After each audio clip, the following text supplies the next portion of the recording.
బానిసత్వంతో కాదు ఆత్మాభిమానంతో బతకాలనేది అల్లూరు సీతారామరాజు నేర్చుకోవాలన్నారు కేంద్ర మంత్రులు.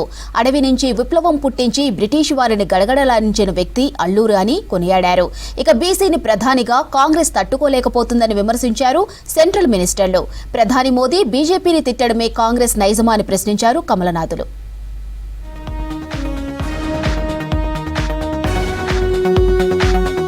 బ్రిటిష్ పాలనలో గిరిజనులు ఎక్కువగా దోపిడీకి గురయ్యారని, వారి భూములను అక్రమంగా స్వాధీనం చేసుకున్నారని అన్నారు రక్షణ శాఖ మంత్రి రాజ్నాథ్ సింగ్. ఆనాడు గిరిజనుల అభివృద్ధి కోసం అల్లూరు సీతారామరాజుకు ఉన్న ఆలోచనలే ఇవాళ ప్రధాని మోదీకి కూడా ఉన్నాయన్నారు.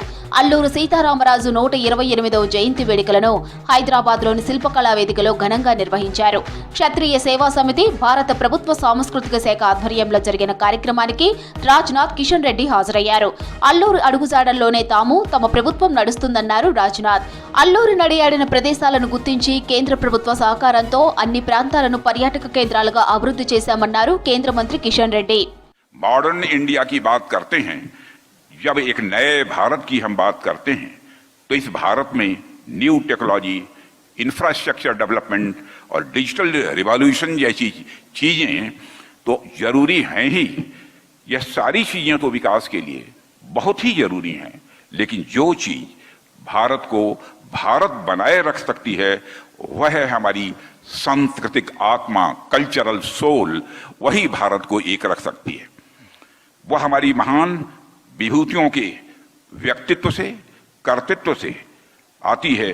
और ऐसे ही महान विभूति थे द ग्रेट अल्लूरी सीतारमण राजू जी. ఇంకా 100 సంవత్సరాలు గాని ఇంకా 1000 సంవత్సరాలు గాని మనం అల్లూరు సీతారామరాజు మర్చిపోకూడదు. ఆయన చూపినటువంటి స్ఫూర్తి, ఆయన చేసినటువంటి పోరాట పటిమ ఏదైతే ఉన్నదో ఎల్లవేళలా మనకందరికీ ఆదర్శపాయము. ఆయన సంఘ సంస్కర్త, సామాజిక సంస్కర్త, సాంఘిక దురాచారాలకు వ్యతిరేకంగా ప్రజలను చైతన్యం చేసినటువంటి మహానుభావుడు.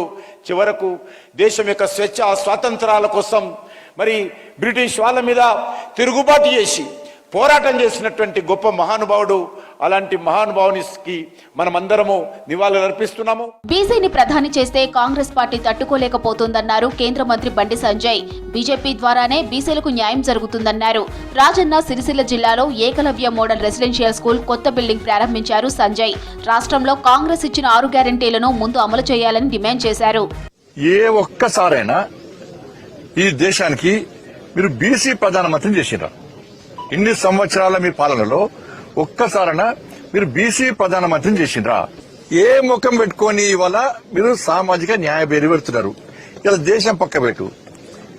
ఉమ్మడి ఆంధ్రప్రదేశ్ గాని తెలంగాణ రాష్ట్రం ఏర్పడ్డది. ఇంతవరకు ఈ 50 సంవత్సరాల కాల వ్యవధిలో కాంగ్రెస్ పార్టీ ఈ రాష్ట్రాన్ని వెళ్ళింది. ఒక్క బీసీని మీరు ముఖ్యమంత్రి చేసిండ్రా? ప్రధాని మోదీ బీజేపీని తిట్టడమే కాంగ్రెస్ నైజమాని ప్రశ్నించారు రాష్ట్ర బీజేపీ జనరల్ సెక్రటరీ కాసం వెంకటేశ్వర్లు. గత 10 ఏళ్లలో కేసీఆర్ ఎలా తిట్టారో ప్రస్తుతం సీఎం రేవంత్ రెడ్డి అలాగే తిట్లదండకం అందుకుంటున్నారని విమర్శించారు. పంచాయతీ ఎలక్షన్స్ లో గెలవకుంటే పదవి పోతుందని విద్యా, వైద్యానికి ఇవ్వాల్సిన నిధులు రైతులకు మళ్లించారని ఆరోపించారు కాసం.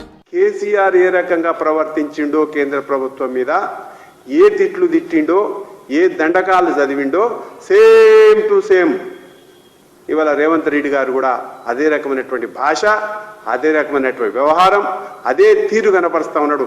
10 మంది కనపడితే చాలు పూనకం వచ్చినట్టు మాట్లాడేటువంటిది ఇలా మన కళ్ళ ముందలా కనపడతా ఉంది.